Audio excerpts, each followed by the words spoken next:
Como exatamente Roma se transformou disso para isso? Nós já analisamos Roma em detalhes durante diferentes eras do final do Império Romano, a partir de 320 d.C.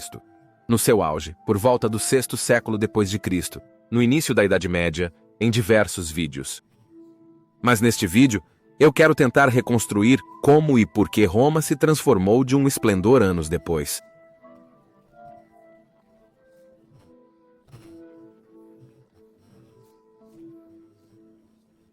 Como isso pode acontecer e como podemos imaginar essa transformação? Em 400 d.C., se você caminhasse pela cidade de Roma, a cidade pareceria magnífica além da crença.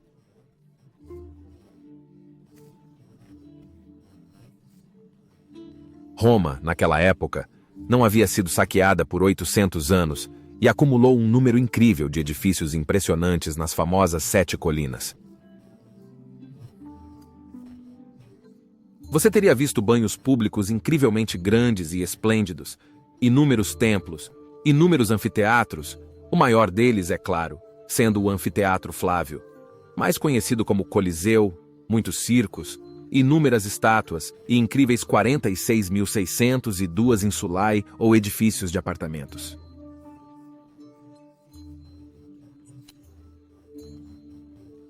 Naquele ano, a cidade ainda tinha 800 mil habitantes e estava cercada pelas gigantes muralhas de Aureliano, com 19 quilômetros de circunferência, abrangendo uma área de 14 quilômetros quadrados.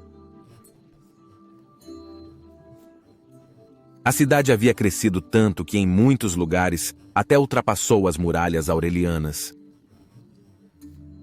Naquela época, até algumas igrejas haviam surgido aqui e ali, mas elas eram superadas em muito pelo grande número de antigos templos pagãos. Em resumo, teria sido uma visão de se admirar. Mas apenas 200 anos depois, você veria uma imagem desoladora e outros 200 anos depois, você veria plantações e pastos de vacas entre as ruínas. Como isso pode ter acontecido tão rápido em comparação com todos os outros momentos, onde Roma foi a maior cidade do planeta por muito mais tempo? Por centenas de anos, Roma foi a maior cidade da Terra e o epicentro do Império Romano. No final do século II a.C., Roma superou Alexandria em relação à população com 500 mil habitantes, e a partir do século I a.C. em diante, Roma se manteve estável com 1 milhão de habitantes por centenas de anos, desde cerca de 50 a.C. até 350 d.C. O que aconteceu no século V, então, foi o que iniciaria o declínio dessa cidade mais magnífica da humanidade. O Império Romano foi invadido naqueles dias por várias nações germânicas diferentes, e o próprio Império se dividiu em duas partes. Infelizmente, os romanos lutaram entre si em intermináveis guerras civis, em vez de se unirem contra os inimigos, e assim Roma seria saqueada 3 vezes no V século. O primeiro saque, de 410 pelos visigodos, viu a cidade saqueada por 3 dias e alguns edifícios queimados. No entanto, a cidade se recuperaria rapidamente e muitos dos danos seriam consertados nos anos seguintes. Por volta do 450, Roma ainda tinha 500 mil habitantes, e, portanto, ainda era maior do que Constantinopla, algo que é muito frequentemente esquecido ou mal representado. Foi apenas o segundo e muito mais brutal saque de Roma em 21 de junho de 1455 que levaria a cidade a uma espiral descendente ainda mais rápida. Por 14 dias, os vândalos saquearam e pilharam a cidade e muitas pessoas, incluindo a família imperial, foram levadas para o cativeiro. Foi esse saque que quebraria o pescoço de Roma, por assim dizer. A cidade nunca se recuperou realmente em termos de população, e tendo sido privada de muitas riquezas, a população estava agora muito mais empobrecida. As pessoas, percebendo que Roma era muito perigosa para ficar, partiram para o Império Romano do Oriente, fazendo com que a população diminuísse ainda mais. A rede de comércio e o tesouro público entraram em colapso naqueles dias, de modo que não havia dinheiro suficiente para reparar os monumentos danificados de Roma. Depois de 455, a população romana completamente empobrecida começaria a saquear e pilhar os antigos templos e monumentos de seus próprios antepassados, a fim de erguer suas próprias moradias mais modestas. Mesmo que os reparos ainda estivessem sendo realizados, podemos supor que na década de 460, a decadência urbana era muito mais disseminada do que algumas décadas antes. Majoriano emitiu uma lei para punir severamente a destruição dos antigos templos e monumentos de Roma, mas podemos supor que não foi aplicada com muita rigidez, e Majoriano não reinou tempo suficiente para ver o efeito da lei se concretizar. Mas então, como se isso não tivesse sido suficiente, no 472º ano, o traiçoeiro Magister Militum Ricimer saqueou Roma, e a cidade foi novamente danificada por lutas nas ruas e por incêndios. Eu falei em detalhes sobre esse saque mais desconhecido de Roma neste vídeo aqui. Novamente, reparos foram realizados, mas naquela época o Império Ocidental estava restrito à Itália para material de construção, porque as pedreiras de longe não podiam mais ser mantidas naqueles tempos difíceis.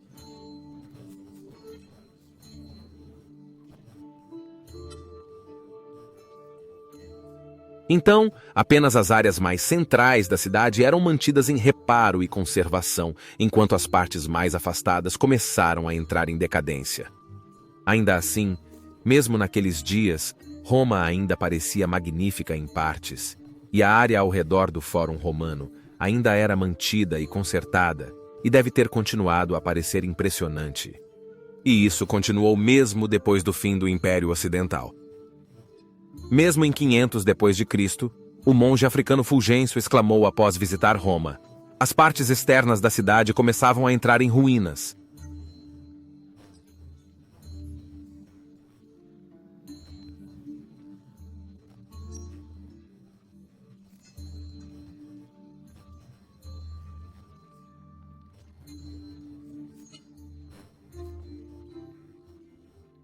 No entanto, mesmo naqueles dias, o Coliseu ainda era usado de vez em quando, corridas de bigas ainda eram realizadas e as antigas termas imperiais ainda funcionavam perfeitamente.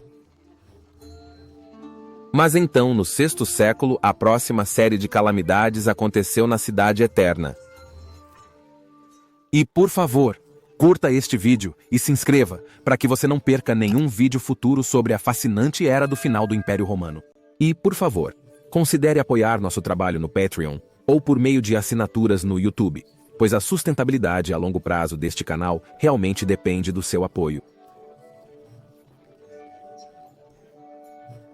O som dos vídeos está bem baixo. Para sustentabilidade a longo prazo, preciso do seu apoio financeiro via Patreon ou associação ao YouTube. Por mais constrangido que eu esteja em dizer isso, acho que o Magorian agradeceria por apoiar um canal com o nome dele. Eu certamente agradeço a cada um de vocês que apoiam este canal. Gratias tibi ago amici. Em 536, o general romano oriental Flávio Belisário entrou em Roma, e podemos supor que naqueles dias, Roma parecia semelhante a como era por volta do ano 500, já que não havia muitas mudanças naquela época, e Roma desfrutou de mais de 60 anos de paz. Mas a partir de 536, Roma veria 5 saques em um curto espaço de tempo de cerca de 20 anos. A cidade foi tomada pelos romanos orientais, sitiada e reconquistada pelos godos, reconquistada novamente pelos romanos orientais, capturada pelos godos e depois reconquistada novamente pelos romanos orientais. Algumas dessas invasões foram tão devastadoras que fizeram as invasões do V século parecerem benignas em comparação. Quando Totila capturou a cidade em 549, disse que não havia muitas pessoas vivendo na cidade e que Roma parecia uma cidade fantasma. Tão completamente a população havia sido reduzida devido à fome e à peste por causa da guerra constante e dos saques. Após essa guerra desastrosa, conhecida como a Guerra Gótica, a população de Roma caiu para incrivelmente baixos 30.000 habitantes. Antes dessas guerras, a cidade ainda era mantida conforme atestado por evidências arqueológicas. O rei ostrogótico Teodorico até destinou a receita do imposto sobre o vinho para reparar o palácio imperial no Monte Palatino. Mas agora, após as guerras góticas, não havia receita alguma, nem população suficiente para realizar qualquer tipo de manutenção. Então, agora, toda vez que um antigo edifício imperial era danificado devido a uma enchente do Tibre ou a um terremoto e desabava, ele não era mais reconstruído, mas saqueado para material de construção. Além disso, os romanos daquela época já estavam culturalmente muito distantes de seu próprio passado e não se importavam mais com os antigos monumentos, pois eram cristãos e os antigos monumentos eram muito pagãos.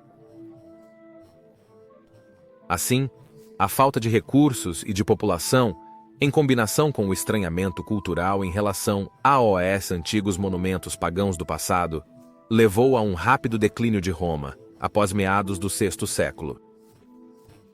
Em 663, um imperador romano entrou na cidade, o que provou ser a última vez que um imperador romano entraria na antiga capital. Naquela época, Roma já estava em péssimas condições. No entanto, mesmo assim, ainda deve ter havido saques, muitas estátuas de bronze e outros ornamentos, porque os soldados de Constante saquearam a cidade e despojaram muitos dos antigos edifícios, incluindo o Panteão, de seus ornamentos de bronze, para pagar pelos preparativos de guerra de Constante contra os árabes. A cidade também nunca recebeu ajuda de Constantinopla para se reconstruir de qualquer forma, e assim a decadência continuou sem controle.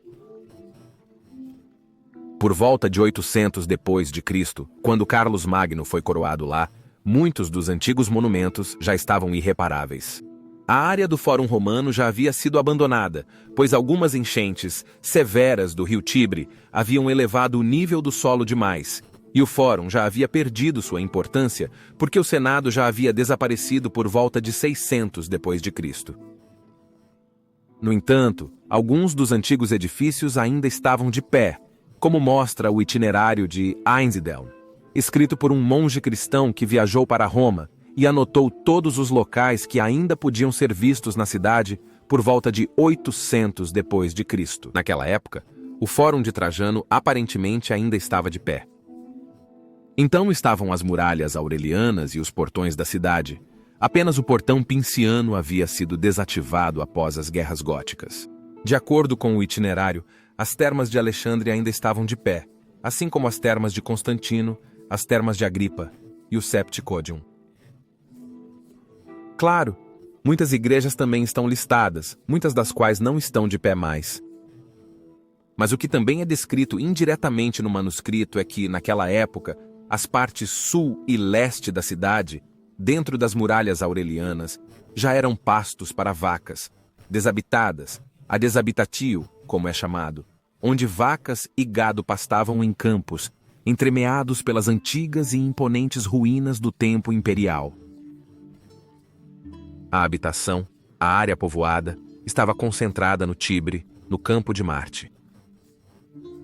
Mas o templo de Júpiter, embora já estivesse em ruínas, ainda estava incrivelmente imponente no Monte Capitolino em 800 depois de Cristo. E o Teatro de Pompeu também ainda estava de pé. Mas podemos supor que essas estruturas já deviam ter uma aparência muito decadente ou desgastada naquela época. Em 847, então, um grande terremoto atingiu Roma e muitos monumentos, incluindo a Basílica de Maxêncio, desabaram. Isso continuaria ao longo dos séculos, até que no final da Idade Média, ou no início do período renascentista, por volta do ano 1500 depois de Cristo, a maioria dos antigos edifícios havia desaparecido.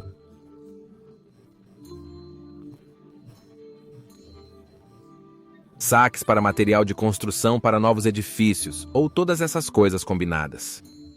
Mas, notavelmente, apesar de tudo isso, muitos antigos templos romanos ainda permaneceram de pé por muito mais tempo do que imaginaríamos. Mesmo em 1447, as ruínas do Templo de Júpiter no Monte Capitolino ainda estavam de pé e foram destruídas somente em 1576, quando o Palácio Caffarelli foi construído em seu lugar. Ou o Templo de Vesta no Fórum Romano, aparentemente estava bastante intacto mesmo no ano de 1500, mas depois foi demolido no ano de 1549, seu mármore foi reutilizado para construir igrejas e nos palácios papais. Isso aconteceu com muitos outros templos ainda em pé no século XVI. Vemos, portanto, que mesmo que o Renascimento alegue que presenciou a redescoberta e o renascimento da antiguidade, na realidade, o vandalismo cultural de natureza extremamente degenerada foi a realidade daqueles tempos. Mas levaria mais alguns séculos até que a humanidade aos poucos aprendesse a reverenciar os antigos monumentos e construções da antiguidade e a entender que essas construções antigas eram mais do que apenas ruínas, são testemunhas de eras passadas que até hoje contam a história do surgimento e queda de impérios e o que nós mesmos podemos aprender com esses eventos e nos entender melhor.